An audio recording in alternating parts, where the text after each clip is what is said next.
Oi, gente, esse é o capítulo 9 do livro Alma Indomável do Michael Singer. E nesse capítulo ele se chama Removendo o Espinho Interior.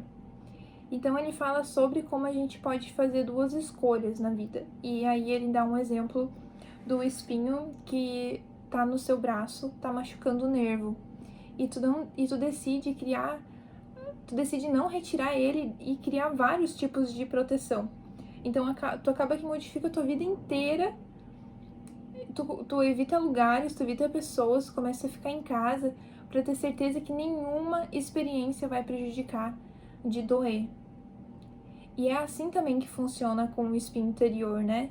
Por exemplo, se tu tem o medo da rejeição, tu vai evitar conhecer pessoas, um parceiro para se relacionar, porque tu não quer ativar esse sentimento dentro de ti. Então, em vez de resolver isso, tu busca evitar fazer isso, evitar situações, evitar conhecer as pessoas como um escudo para não sentir. Só que tu tem o poder de decidir que tu não quer que a parte mais fraca governe a tua vida.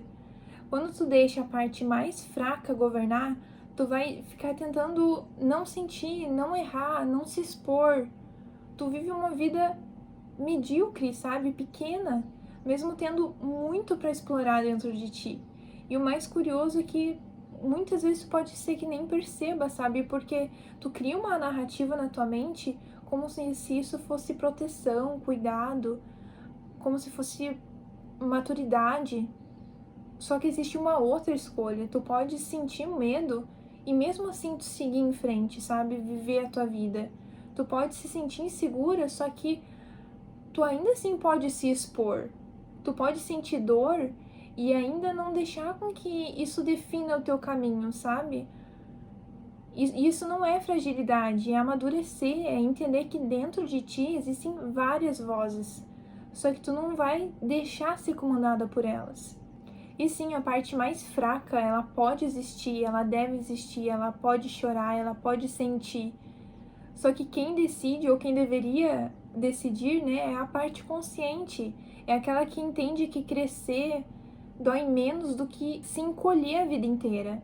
Porque no fim, retirar o espinho, ele não é viver a vida sem feridas, sabe? É virar alguém que não vive a vida em função delas.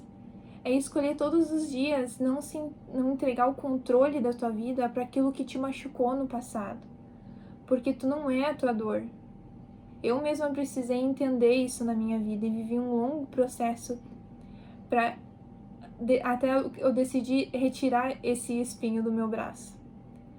Porque tu é quem tu decide o que faz com ela, sabe?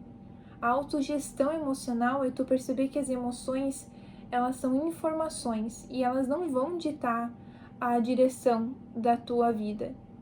E a maturidade é tu sustentar esse desconforto sem fugir, sustentar essa emoção sem se perder nela. É olhar para dentro e dizer: eu te vejo, eu te acolho, só que eu escolho seguir em frente.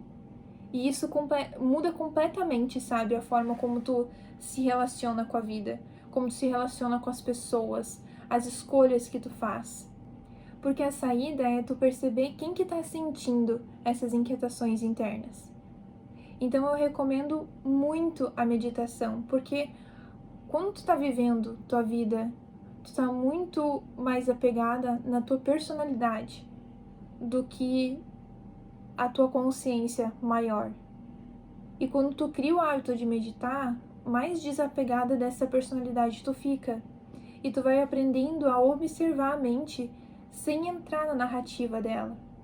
E é nesse ponto que nasce uma distância saudável entre a personalidade, que é essa parte que tu construiu as tuas experiências, as tuas dores, os teus hábitos, até as tuas defesas, né?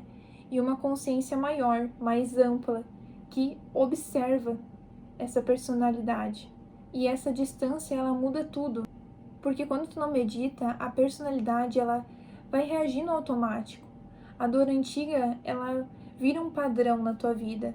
Tu vive repetindo as mesmas emoções de sempre, achando que não tem escolha. Só que a meditação, ela começa a quebrar isso. E aos poucos tu percebe que um pensamento, ele não é o que tu é. Que uma emoção que está se apresentando ali no momento, ela não é o que tu é. Então, E, por exemplo, também padrões antigos que estão se repetindo na tua vida também não são o que tu é. E quando tu vê, tu já é uma pessoa muito mais consciente. E essa consciência maior, ela não elimina a personalidade. Ela não apaga a tua história. Mas ela tira o poder dela mandar. Porque a personalidade, ela continua ali. Só que agora ela está sendo vista por uma outra perspectiva. Ela está sendo acolhida também. E viver assim, gente, é muito mais leve. Porque meditar, ele cria um espaço interno. E esse espaço, ele te dá liberdade. A liberdade para tu não estar repetindo o teu passado, sabe? Para tu não deixar mais com que essa parte fraca decida a tua vida. Liberdade para viver a experiência sem estar toda hora com medo, sabe? Se sentindo insegura. Uma vida melhor, ela não vem de controlar tudo o que te acontece fora, mas quando tu aprende a estar se posicionando por dentro. E a meditação, no fim, ela é isso, ela é um treino diário para te lembrar que tu não é a tua mente, tu não é a tua dor, tu não é o teu espinho, tu é quem observa. Então é isso, gente. Aproveitam para fazer uma reflexão, para ver qual que é o espinho que tá te incomodando e que tu tá evitando se relacionar. Façam meditação diária, sabe? Tira um hábito para fazer isso, porque isso realmente muda a forma como a gente se relaciona com a vida. E acompanhe os próximos capítulos, que tenho certeza que vão vir muito mais conhecimento transformador. Até o próximo vídeo.